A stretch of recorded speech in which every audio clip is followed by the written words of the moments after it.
We've all heard that noise. That sounds like a banshee has risen from the depths to claim its victims.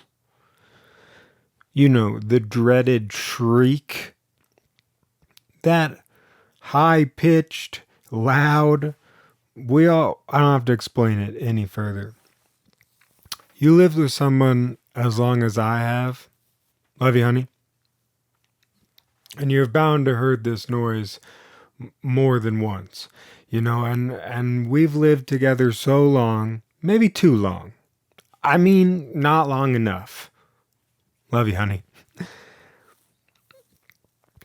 You gotta be careful though with the shriek. You really have to listen for the tone, the dictation, the volume, because it can mean a variety of things.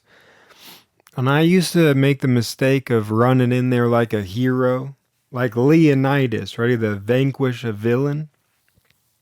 And that's a huge mistake because sometimes the shriek is actually pointed at my inability to follow simple instructions.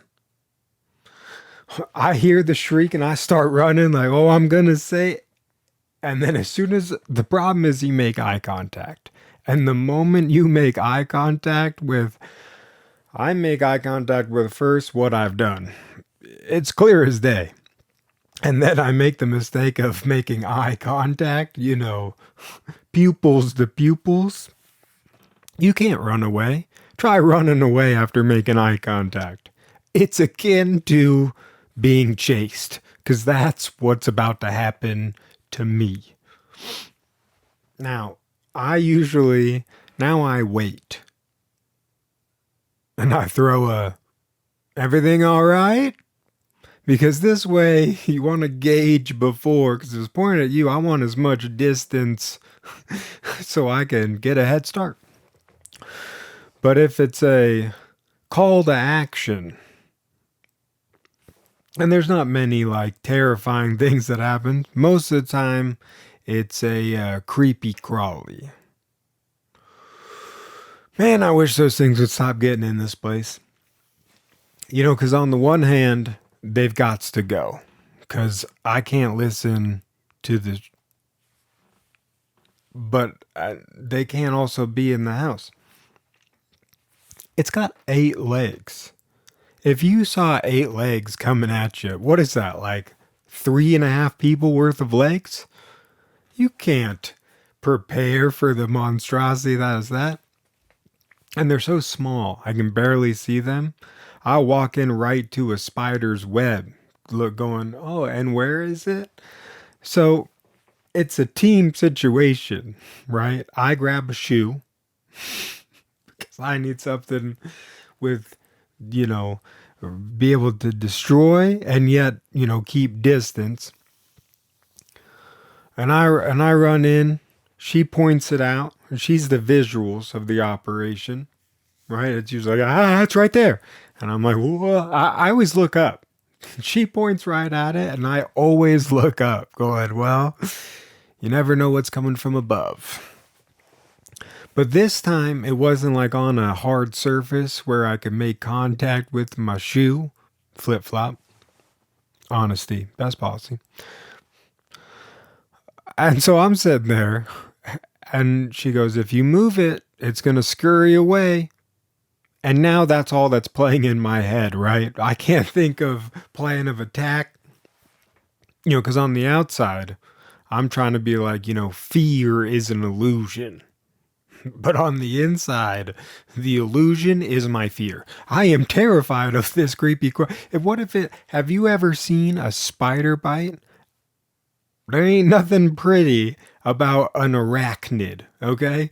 They will, and it will, and depending on what, it could turn you into one. I'm telling you right now, the psychological warfare of the bite is not even the bite, right? I'm just pre-planning to get bit, and that's the worst.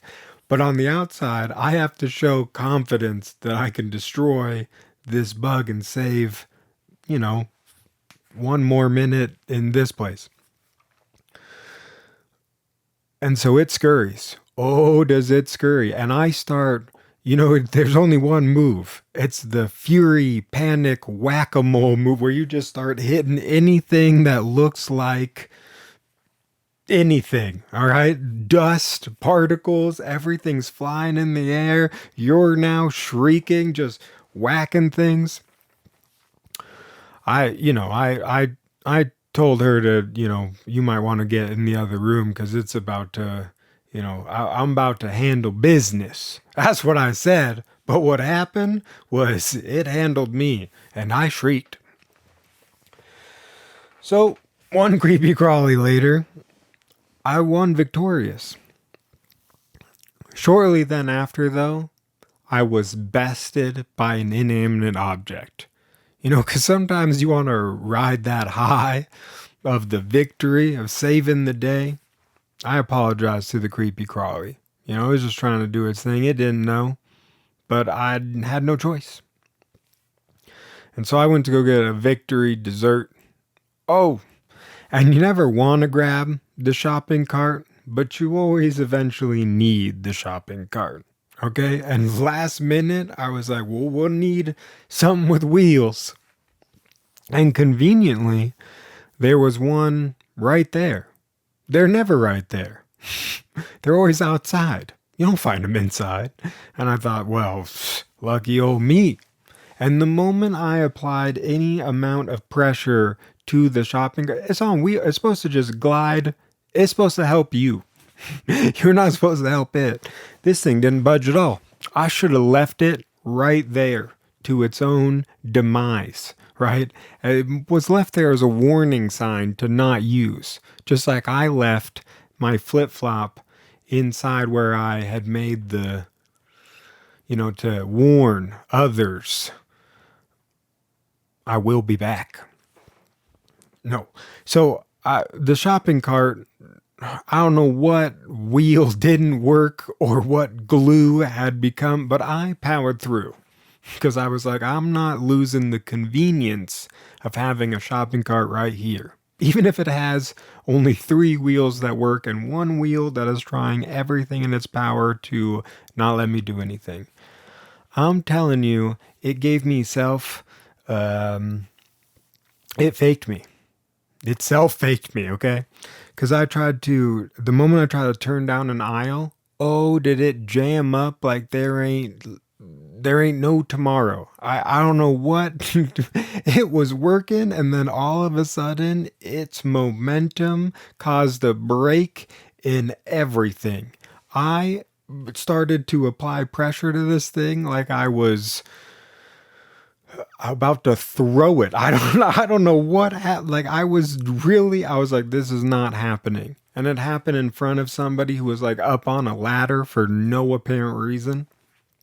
They were like surveying their kingdom. They weren't even doing anything up there. Because all of a sudden I hear a voice from like, I don't know, inside a rafter. And they're like, oh, hey, you stuck?